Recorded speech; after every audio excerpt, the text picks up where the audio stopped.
नमस्कार स्टूडेंट्स। मैं Sunil Bhatt, lecturer mechanical, government polytechnic college Dungarpur से। आज जो हम टॉपिक स्टडी कर रहे हैं वो सीएनसी मशीन्स यानी एमई 204 एमई 304 जो हमारा सब्जेक्ट है उसके अंदर पहले यूनिट के अंदर जो है सीएनसी मशीन का एप्लीकेशंस और उसका इंट्रोडक्शन बेसिक। तो सीएनसी मशीन के एप्लीकेशंस या कहाँ-कहाँ यूज हम ले सकते हैं तो हम ये देख सकते हैं कि सीएनसी मशीन जो है cutting, milling, boring, spinning, drilling, welding, bending, pinning ये सारे ऑपरेशंस में यूज में आता है। तो सीएनसी मशीन बेसिकली अगर फुल फॉर्म देखें तो कंप्यूटर न्यूमेरिकल कंट्रोल मशीन्स। अगर इसका हम ब्लॉक डायग्राम देखें तो कुछ इस तरीके से होगा। जो हमारा मशीन टूल है जिसको ऑपरेट करने के लिए हम जो है मैन्युअल काम करते हैं, यानी किसी स्पिंडल को चलाना हो, चाहे टूल को मूवमेंट करना हो, चाहे वर्क पीस को रोटेट करवाना हो, ये सारी चीजें जो है मैन्युअली हम करते हैं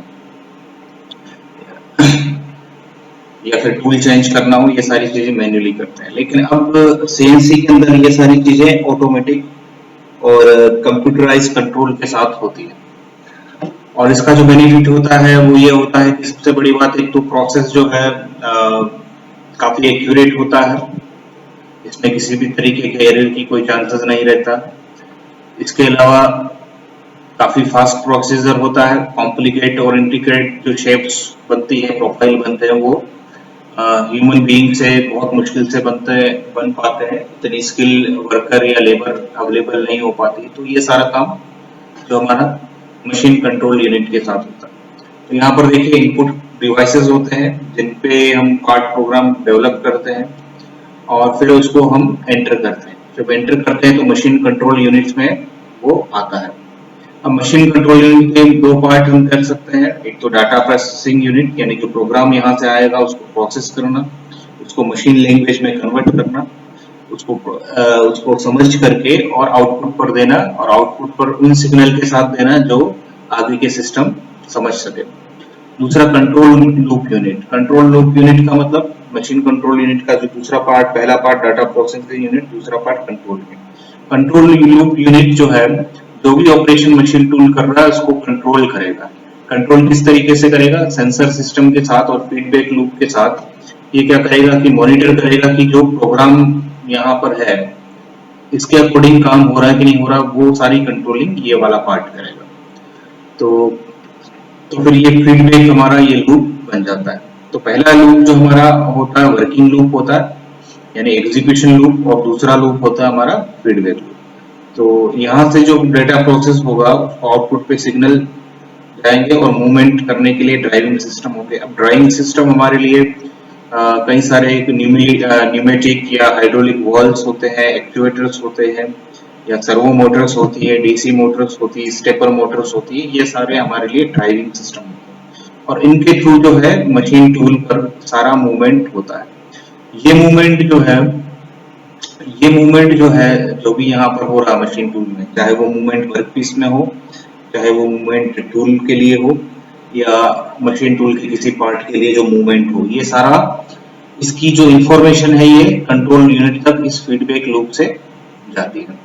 इस फीडबैक लूप से जो इंफॉर्मेशन जाती है वो कई सारे सेंसर इसको डिटेक्ट करते हैं और उसके बाद वो इंफॉर्मेशन यहाँ जाती है।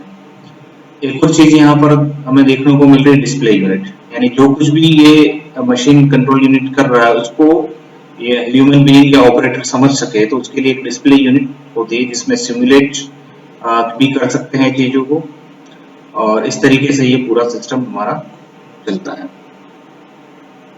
एक और डायग्राम हम देखते हैं इसको इस तरीके से। ये एक पर्टिकुलर मशीन के लिए है, जैसे ये सीएनसी मशीन टूल है मिलिंग मशीन के लिए।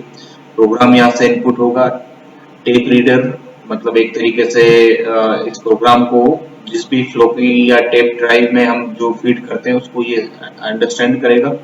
उसके बाद आगे ये प्रोसेस होगा कंप्यूटराइज सिस्टम के अंदर। और सर्वो सिस्टम का मतलब ये आउटपुट वाला सिस्टम है। आउटपुट वाला सिस्टम का मतलब इसके अंदर सर्वो मोटर्स, एक्चुएटर्स, ये पूरा मिलकर के सिस्टम बनता है। और वो यहाँ मशीन टूल को मूवमेंट देता है और फिनिश प्रोडक्ट हमें आगे मिलेगा और इसकी फीडबैक या इंफॉर्मेशन, कंट्रोलिंग इंफॉर्मेशन हमें यहाँ मिलती रहेगी। तो इस तरीके से ये सिस्टम जो है हमारे काम करते हैं। अब इन्हीं चीजों को, इन्हीं एप्लीकेशंस को हम थोड़ा वीडियो के थ्रू भी हम देख सकते हैं कि क्या क्या हम कर सकते हैं, क्या क्या चीजें हम जो है एक सीएनसी मशीन पे इसमें हम कर सकते हैं। तो वो जरा देखिए क्या क्या ऑपरेशन हम कर सकते हैं। देखिए टर्निंग ऑपरेशन यहाँ पर हो रहा है और इसके अंदर आप देख सकते हैं कि हर एक साइकिल के अंदर डेप्थ ऑफ कट सेम है, तो टाइमिंग है वो सेम है। ये सारा कंट्रोल मशीन से हो रहा है।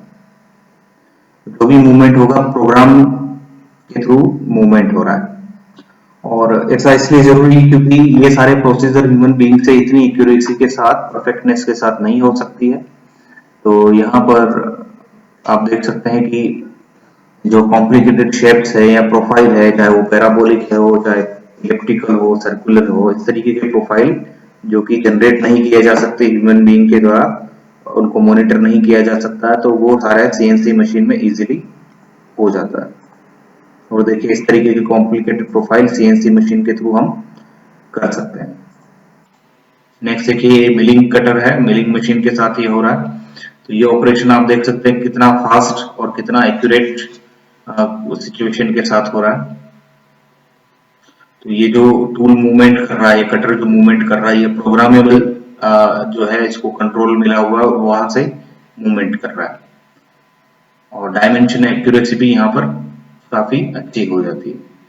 तो यहाँ खास बात यह है कि न तो हमें टूल ऑटोमेटिक मैन्युअली चेंज करना पड़ता है, जो प्रोग्राम के अकॉर्डिंग ये ऑटोमेटिक रीड करता है। आप जो ऑपरेटर है एक बार प्रोग्राम चालू करके वो अपना किसी दूसरे काम में लग सकता है और यहाँ पर बार बार देखने की, समझने की जरूरत नहीं रहती है। तो ये बड़ी इंपॉर्टेंट बात ये होती है और फाइनल प्रोडक्ट हमारा फिनिश होकर के हमें वापस मिल सकता है। आप देख सकते हैं कि इस तरीके से कॉम्प्लिकेटेड जो शेप्स है वो इस मशीनिंग के थ्रू हम कर सकते हैं।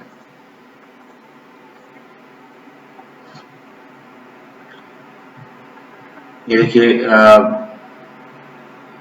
जो लेथ मशीन और मिलिंग मशीन का यहाँ कॉम्बिनेशन हमें नजर आ रहा है। ये सारी चीजें हम सीएनसी मशीन के थ्रू कर सकते हैं। Thank you.